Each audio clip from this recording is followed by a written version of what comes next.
Good to see you, Colin. How are you? I'm good. So we do something every week called Tomorrow's Headlines Today, and J-Mac loves the Jets. And I said, there are traits in the NFL that are winning traits. And I put the two New York teams up, Giants left and Jets right. Sorry to the radio audience, I'm not going to read them all. But the Giants have a lot of things that, win big. Quarterback in prime, offensive coach, great left tackle, momentum, weaker conference, being dogged by the media, which coaches love to use, and two proven veteran weapons. The Jets don't have, in fact, the Jets have liabilities at some of those. I just think it's so easy to dog the Giants because of Daniel Jones, but he doesn't lose games. He's just got a low ceiling. Welcome to the NFL after about 4 quarterbacks. Your thoughts?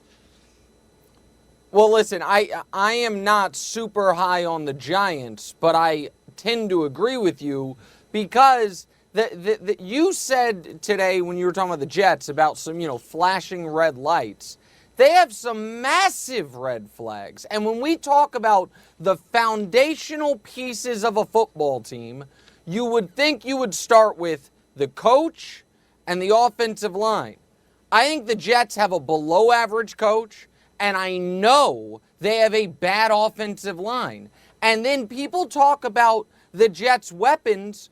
They have overall, as far as what we know about their weapons, a below-average group for the AFC. Garrett Wilson is excellent. After that, it's a bunch of number 3 receivers, a running back coming off, unfortunately, a torn ACL, and another running back who the whole league loved so much who was available 3 days ago. And you're in the toughest division in the league, and you have the toughest open to the season of any team the first 6 weeks.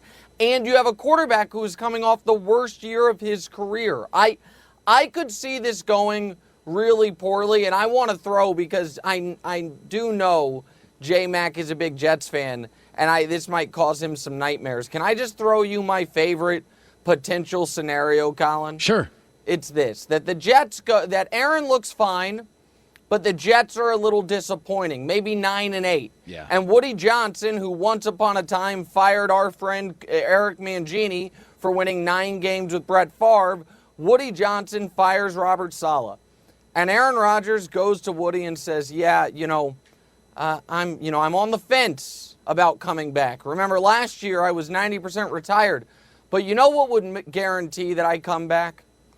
Is if the new head coach is my dear friend and the greatest man I've ever met, who's already here, Nathaniel Hackett. Yeah! A man whose system I'm running. He failed one time. And Aaron, one thing we know about Aaron, he loves Nat Hackett. Loves him. Another thing we know, if the Jets end up falling short of expectations, Saleh, not Rodgers, will be the scapegoat. Another thing we know, Aaron is not afraid to use the threat of retirement to get things he wants. Yeah. So I just want J-Mac to be ready for the 2024 New York Jets led by Nat Hackett, because that's coming his way. So, I said, listen, everything's a conspiracy theory now, and generally people must be bored, but I look at the Niners, I'm like, Purdy's accurate and cheap. Darnold is probably not going to be the franchise guy, but he's had a great camp.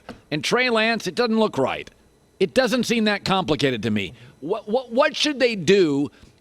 What should they do with their quarterback situation?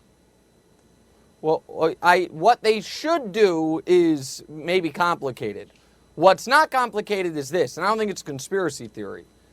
The process for the San Francisco 49ers over the last 3 years regarding Trey Lance has been one of the most ridiculous, unprofessional, disorganized I've ever seen in big-time pro sports. So forget speculation, forget conspiracies. Let's just go through, Colin, what we know, the timeline of it. The San Francisco 49ers, who had recently been to a Super Bowl and had the 12th pick of the upcoming draft, felt we need a difference maker at quarterback. Enough so to trade up 3 first-round picks in one of the deepest drafts of the last decade. Micah Parsons went number 12, the pick they were sitting at. Mac Jones was still available at 12. Justin Fields went 11. All of it. We must go get this one AA player who has a dozen college starts. That's what we're going to do. We know they did that. We then know that after sitting his rookie year, 2 starts, played well in one, poorly in another, and making the NFC Championship game, we know the San Francisco 49ers said, we have seen enough from Trey to lock Jimmy Garoppolo out of the building, try to trade him to Washington. Trey Lance is our unquestioned Week 1 starter. We know that. We then know last year he started Week 1 in a monsoon.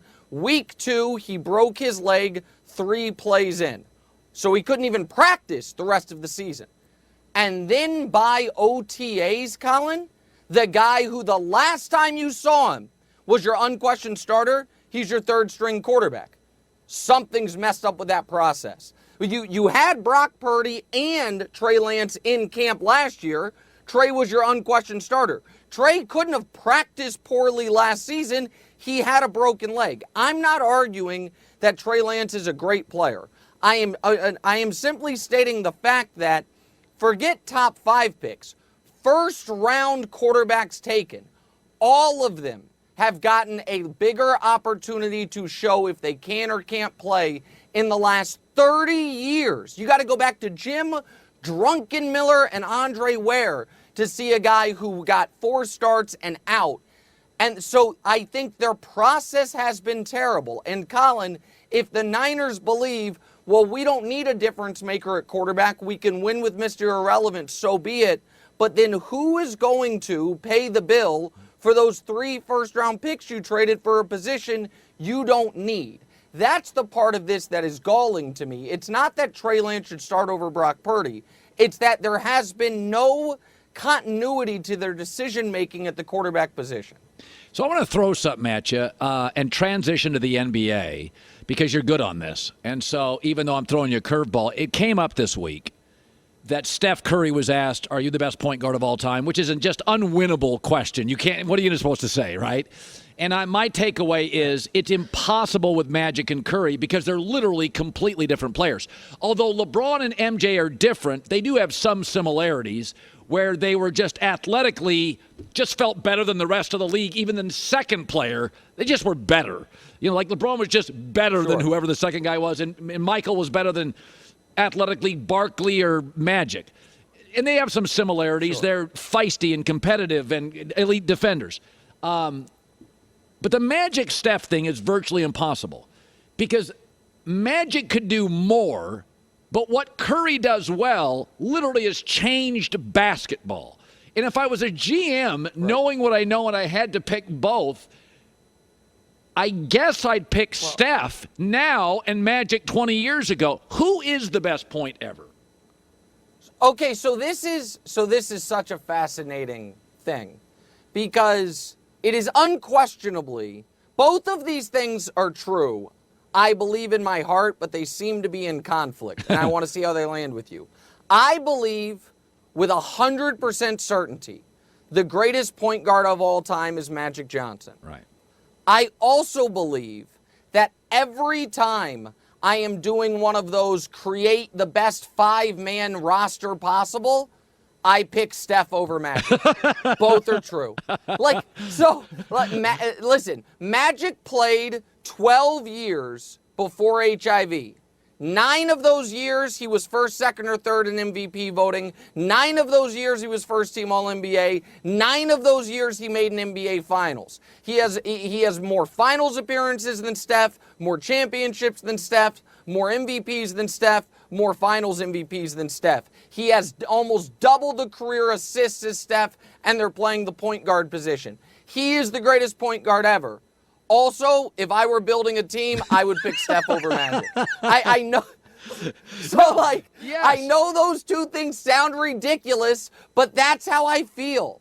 Does that make sense at all? Like, given the impact of the three-pointer, and what floor spacing can do, you've got to lean Steph. But because when we're talking about the greatest ever, we have to first go to who accomplished the most, then it has to go to Magic. Yeah. But so that's where I land on it. I feel the same way about 4th of July. If you asked me, something I'd never want my kids to do is be around explosives. But then if you ask me my favorite holiday, it would be like being with my kids on 4th of July. Wait a minute. 4th of July. Right. Like, explosives, yeah, dangerous. And I'm like, yeah, that's the one I'd want to be with my kids with on a boat with explosives. So my point being is it does make sense. We're all hypocrites. I feel like this. If I selected an all-time team and it had Bird and it had LeBron and it had Jordan, I wouldn't want to take shots away, so I'd choose Magic. But if I wanted to play and win a basketball game, Steph Curry is the best shooter in the history of the world. And my team, I feel would win. Right, so that's the thing. So if we are creating the best 5-man team possible, and Michael is your 2, and LeBron is your 3, and then the centers spin the wheel. Right. Do you want Shaq? Do you want Akeem? Do you want Kareem? You're gonna have a center. If those 3 spots are locked in, then my point guard, I definitely want Steph because I want shooting, I want all of the stuff, but I also believe Magic's better. And I know we got to go. You said it's an impossible question. I love Steph being on. Like, I prefer honest arrogance rather than false humility. And I mean, it's just like Colin. If someone put you on the spot right now, Colin Cowherd, are you the greatest sports radio guy ever? Sure. What are you going to say? Come on. Well, pretty good. Pretty good. Exactly. Yeah, there you go. There it is. There it is. It's you and Don Barr from Overnight America back when I was a kid. Those are the 2 goats. Can't tell me any different. Nick Wright, good seeing you, buddy. See ya.